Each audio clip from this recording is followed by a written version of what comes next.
اگر ہم سقوط ڈھاکہ کی بات کریں، مشرقی پاکستان کے علیحدہ ہونے کی، تو یہ سوال اکثر کیا جاتا ہے کہ جی کون ذمہ دار تھا؟ یہ ذمہ داری تو صاف ظاہر ہے کہ ہماری فوج پہ ہے۔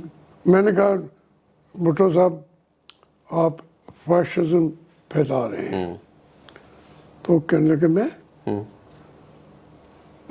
تمہاری جماعت ہے فاشسٹ، جماعت اسلامی کی طرف اوکے کر رہا تھا اشارہ۔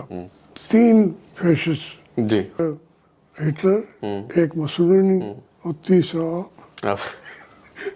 میری تھوڑا سا منہ ماری بھی ہوئی، مصطفیٰ گھر باہر کے دروازے تک آ گیا، تو کہنے لگا کہ میں یہ کر دوں گا، جیسے جی سٹائل ہے، جی اپنا سٹائل ہوتا ہے۔ جی تو پھر میں نے ان کو گلے سے پکڑ لیا، تو انہیں کیا یہ میں شہباز ہوں، میں نوازا۔ تو انہیں کہا یہ نواز شریف ہے۔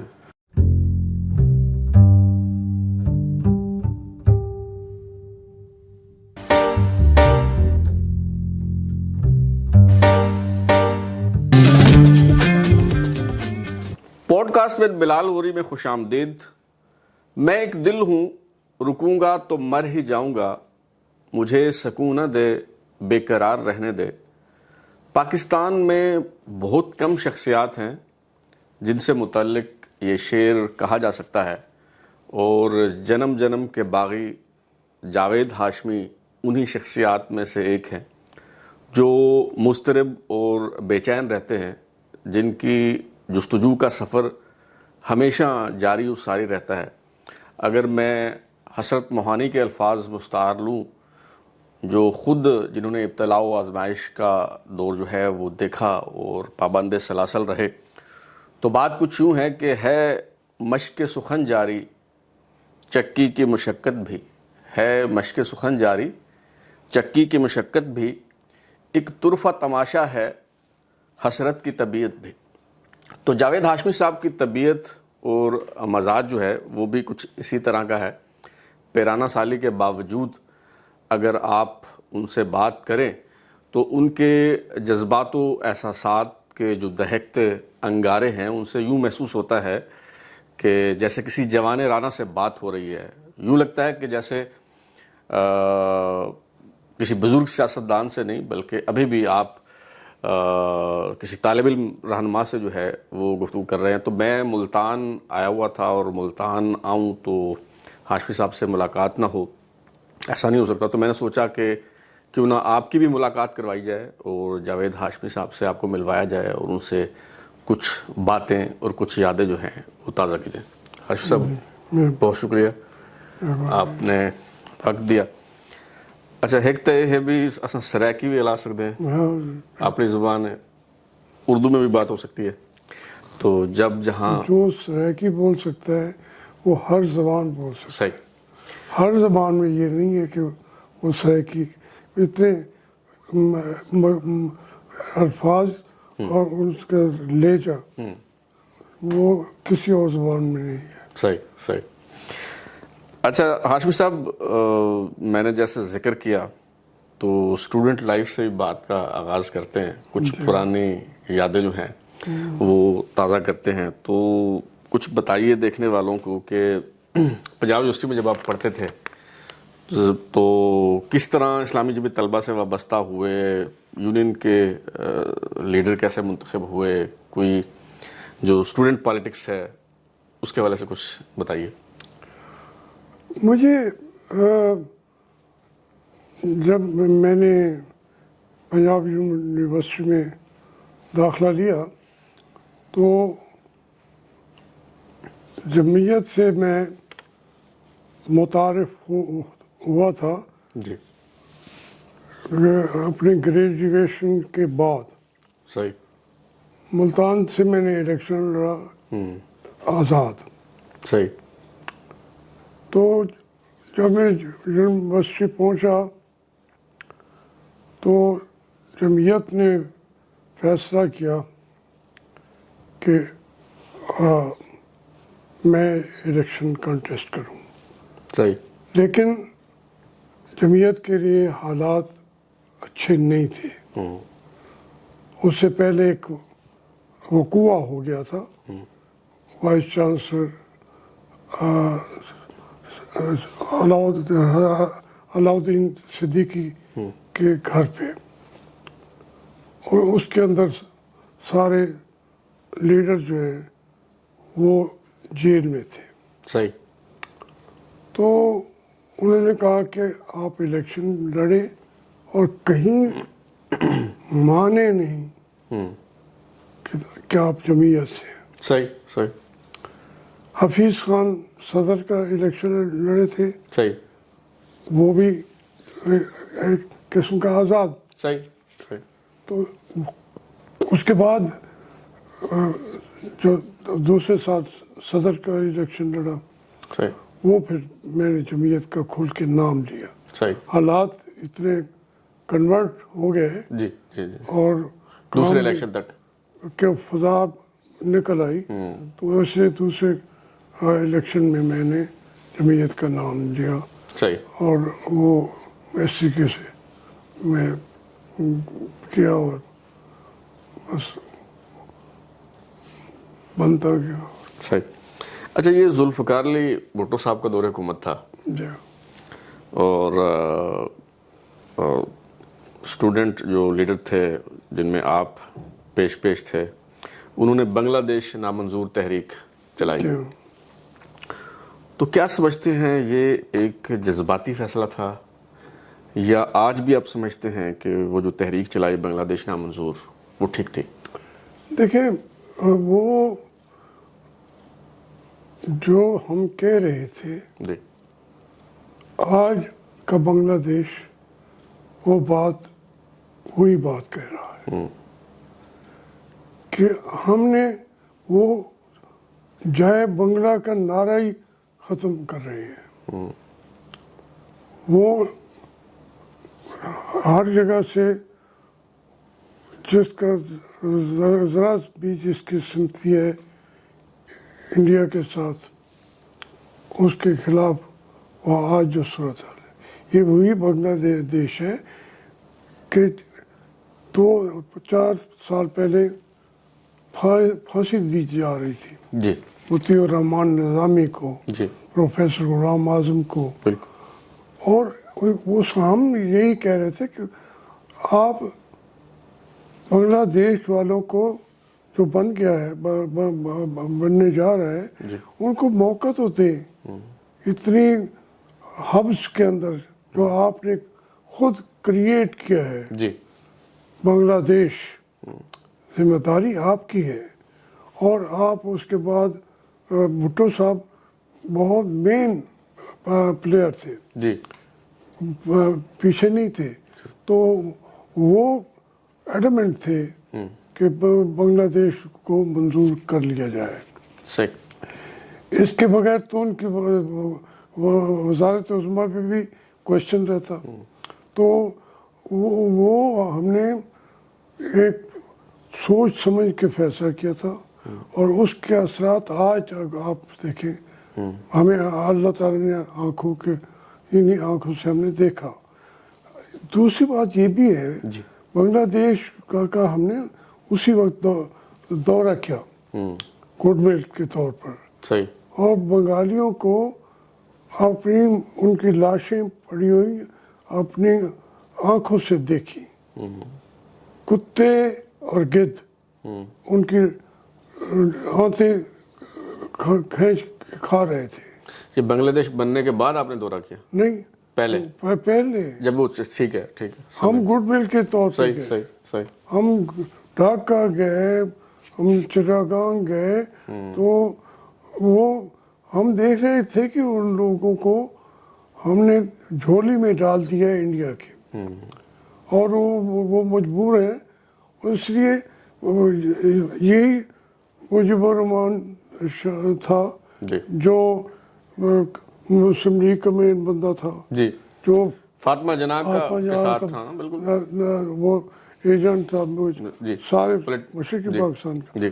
تو اس کے باوجود ہم نے ان کو وہ الگ نہیں ہوئے, ہم نے ان کو پھینک دیا. آج وہ یہ بات ہے نا کہ آج وہ پاکستان سے بیلسٹک میزائل مانگ رہے ہیں. کس لیے؟ اس وقت کو ہم نے وعدہ کیا تھا کہ آپ کا دفاع مغربی مغرب سے ہوگا. ہاں, اور ہم انہوں نے دیکھا یہ جنگ ہوئی ہے, ہم تو بے یارو مددگار ہیں, تو اس لیے وہ ہم نے سوچ سمجھ کے کیا ہے. اور دیکھیں ابھی وہ ان کی کتابوں میں بھی آیا, ایوب خان سے خود میں ملا. یہ 1967 میں, ابھی میں 4th ایئر کلاس کا اسٹوڈنٹ تھا, تو انہوں نے کہا کہ وہ جائیں, ہم نے ان کو کیپٹل بھی بنا کے دے دیا ہے, کنسٹرکٹ کر کے دے دیا ہے, وہ اب اس سے ہماری جان چھوڑے. یہ تو آپ کی بات درست ہے. ہماری جو اس وقت اشرافیہ تھی, وہ سیاسی اشرافیہ ہو, وہ ہمارے جرنیل ہوں, بیوروکریٹس ہوں, وہ یہ سمجھتے تھے کہ جی ان سے جان چھڑانے میں ہماری بہتری ہے.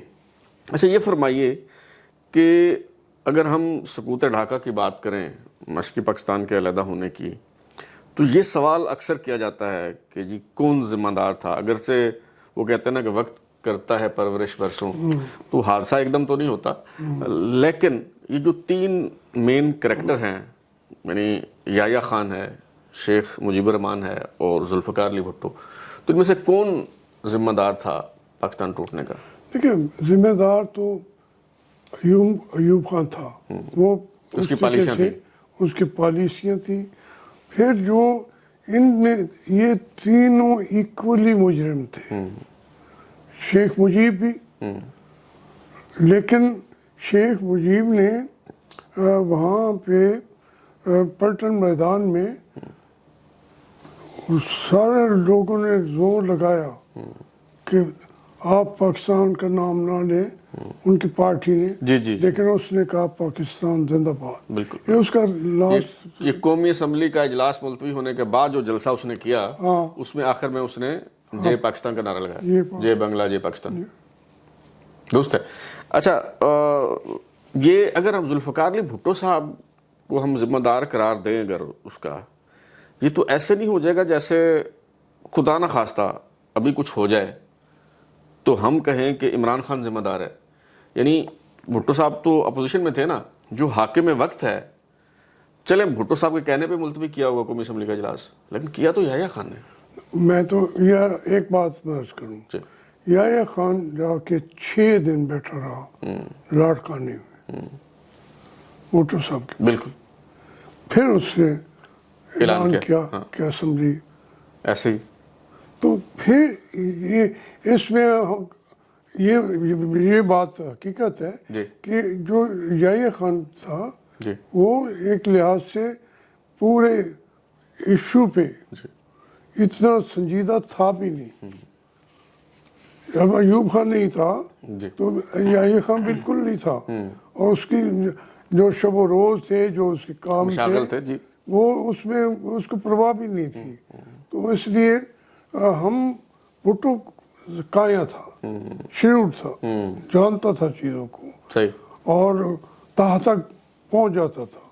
تو اس لیے ذمہ داری تو صاف ظاہر ہے کہ ہماری فوج پہ ہے نمبر 1, اور حاکم وقت جو اس وقت جس کے پاس اقتدار اختیار تھا وہ ہے, لیکن باقی وہ دو بھی ایکولی. اوکے صحیح.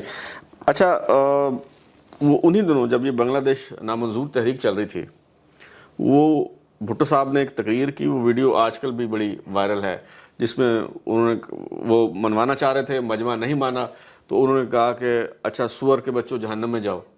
اچھا وہ جلسہ کون سا تھا, اور یہ بات انہوں نے جو آخر میں کہی وہ جلسے کے شرکاء کے بارے میں کہی یا بنگالیوں کے بارے میں کہی؟ نہیں, شرکاء کے بارے ہم نے کہا. اچھا اس وقت بنگلہ دیش نامنظور کی آواز کس نے اٹھائی ہوئی تھی؟ وہ جلسہ کہاں پہ تھا؟ کراچی میں. کراچی میں تھا. کراچی میں تھا. تو وہ جہاں جاتا پہلے پنڈی میں